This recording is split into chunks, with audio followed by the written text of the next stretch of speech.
Shallow, shallow. It's Tawny the Neuro Mermaid, your mermaid swimming through recovery from two brain surgeries, brain aneurysm, young stroke survivor, just trying to retrain my brain, helping my fellow neurodivergent. Or maybe if I said all that and you're like, oh, I think I'm listening to the wrong thing, you're not. We all can use help. We're all healing. And so here are some things that have helped me swim through the anxiety before my second brain surgery. Now, everybody's different. I can only share from my personal experience, but here was a big thing. I've been focusing on retraining my brain for 8 years. Okay. So after my first brain surgery, I knew that another surgery was going to be coming. So every time I had a migraine, knowing that I had half done brain surgery, I had to start getting better tools to not have panic attacks, to not have to rush to the emergency room all the time, to learn how to trust my body and myself again. So, here are some of my big takeaways.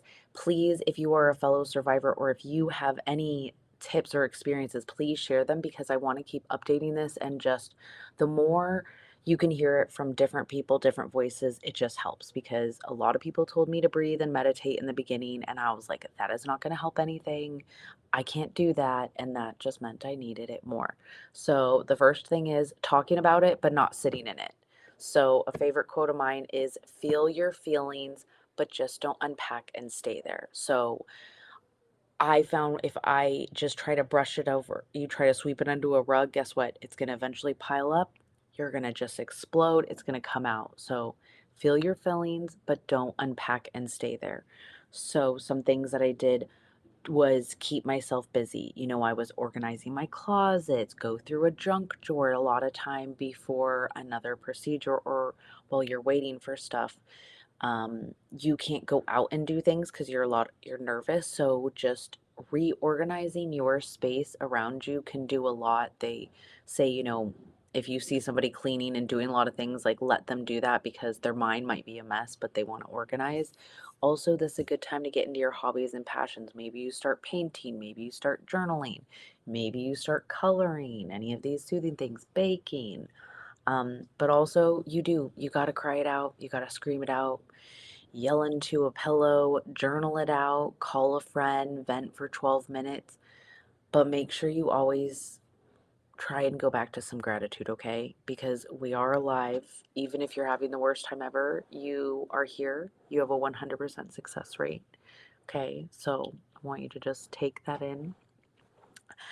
Um, I do try and rationalize and reframe it. So when I'm like, I'm nervous about brain surgery, of course you are. You should be nervous. That is a big deal, like a normal person. So just sometimes talking about it, but reframing it like this is the next best step. This is not an emergency. I'm going into this surgery. They're planning this with professionals who do this all the time. I get to have this surgery. I get to go into it instead of coming into an emergency. Like I said, we have gotten through 100% of our best days. You will get through this, even though it feels like you don't know how, you will. It may not look how you want it to look. You also want to remind yourself of others who have battled similar things and that are doing amazing. That's really helped me to look into the community and see that. Meditation, you do have to take the time to retrain your brain. Also, I started doing cold showers at that time, holding a cold piece of ice. Did you know you can even put something sour in your mouth or spicy, and that can redirect? Basically, your brain is like, oh my gosh, something is hot or spicy, and it will stop having your racing thoughts. Another beautiful thing that I use a lot now is humming. So, right now, hum something, okay? And I want you to try to think something else. You can't. As soon as you start thinking something else, you stop humming, and humming also stimulates your vagus nerve. So that's really calming.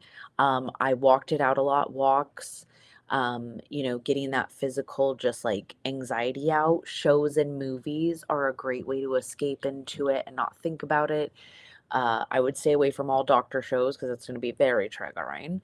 My pets are super healing. I apologize if you hear them bouncing in the background. It's going to be interesting trying to record podcast with them. I'm going to get better at it. And I did play bilateral beats and different videos on YouTube, like while I slept, things and of that nature, and they were helpful. If you find any of these things helpful, please let me know if you want me to do a follow-up.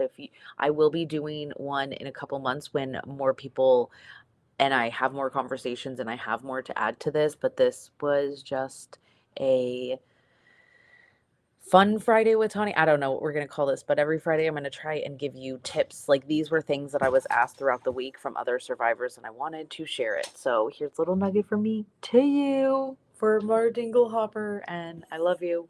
Bye.